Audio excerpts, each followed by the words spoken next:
There are many truths in the Bible that transcend all of the scripture. And one of those is what I want to teach today. But first, let me tell you what I mean by that. You know, there are people today that want to tell you don't read the Old Testament because we're not under the law, we're under grace. And they forget that there's a lot of principles back there in the Mosaic law that transcend the law. They were before the law, during the law, and they're also very much a part of Jesus' teaching and the new covenant. For instance, loving God. There is but one God. Tithing. These things were practiced before the law. They were incorporated into the law because it's part of man's normal relationship with God.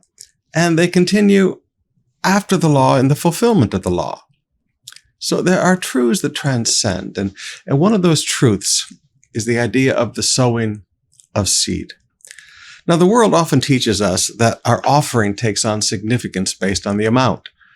I've been in many churches in my life where they publish the names of the biggest donors every week from the previous week in their bulletin. And people who give the biggest offerings get positions and things like that in church. But that's just not how it works, because as a person walked up to me many years ago and said, "Pastor, you should do this for the biggest donors in the church." And I said, "Well, I wouldn't know who the biggest donors are." They said, "Sure, Pastor, just check the giving receipts." I said, "That doesn't show you who the biggest givers are."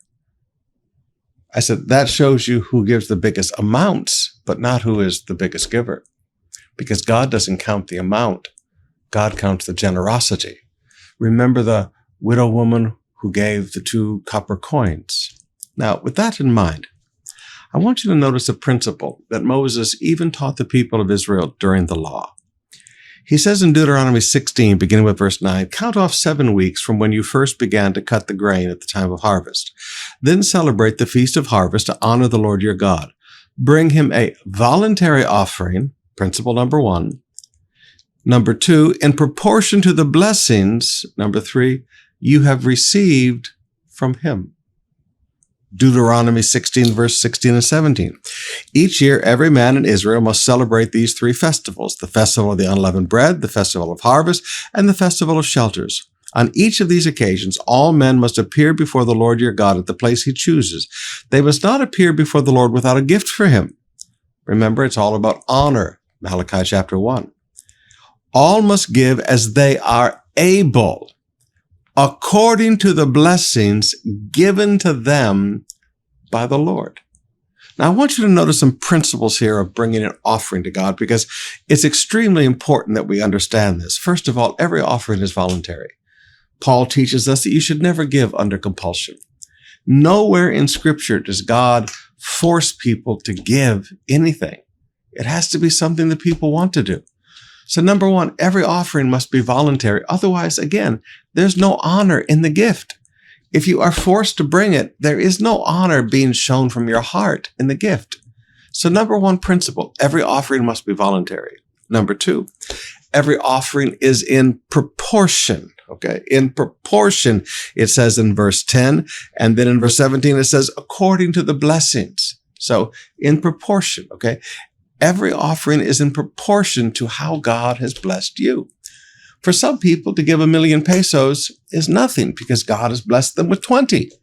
For some people, to give 1 peso is a big deal because they've only received 50. Now, brothers and sisters, you have to understand, God is not a taker. God is a giver.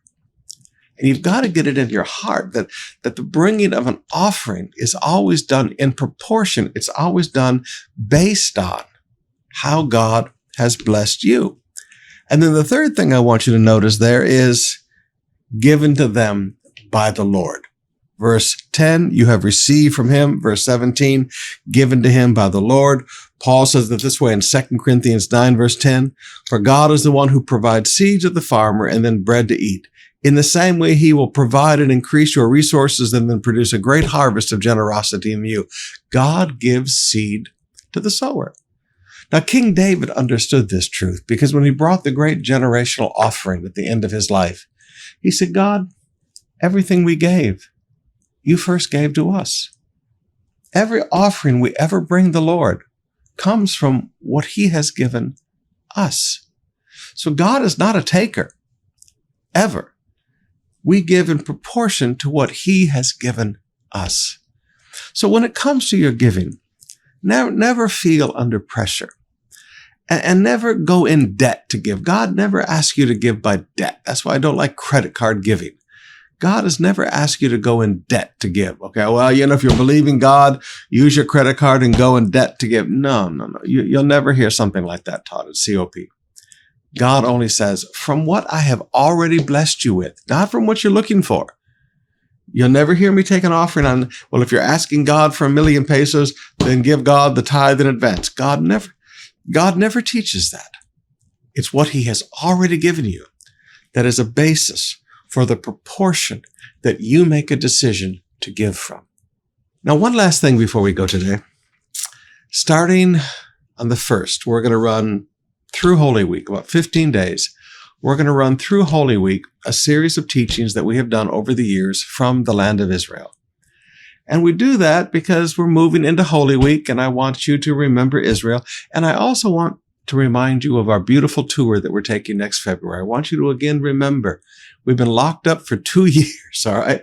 I want you to remember all the wonderful times we've had in Israel, and many of you have been praying and dreaming for that, and I want you to stir it up. And, the reason we can promote it so strongly is, as a church, we don't do this at a profit. We do this pretty much break even. Sometimes we make 10 pesos, and sometimes we lose a little bit, but we try to balance it out.